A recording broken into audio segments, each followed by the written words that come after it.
The theory I'm presenting today is the theory of planned behavior, especially in non-alcoholic fatty liver disease.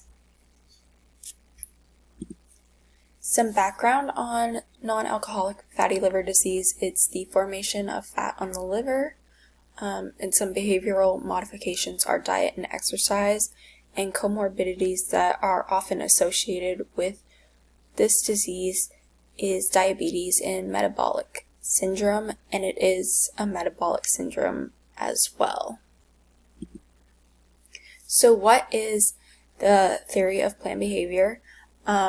It's when individuals act rationally in relation to their attitudes, subjective norms, and perceived behavioral control.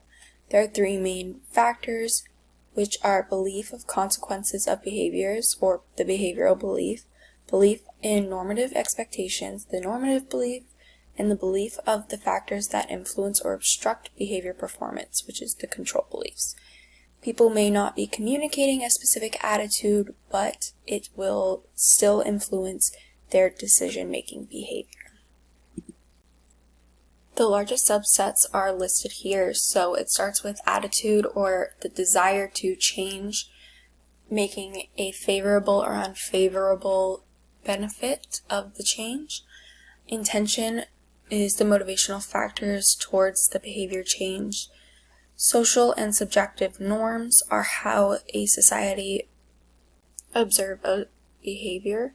Perceived power is the perceived presence of factors that will facilitate the performance, and the perceived behavioral control is a person's perception of ease or difficulty of the behavior change. So an example in relation to non-alcoholic fatty liver disease: the biggest behavioral change that is a benefit is going to be weight loss. So for attitude, it's going to be the desire to lose the weight. Intention is the want to change the behavior in order to lose this weight.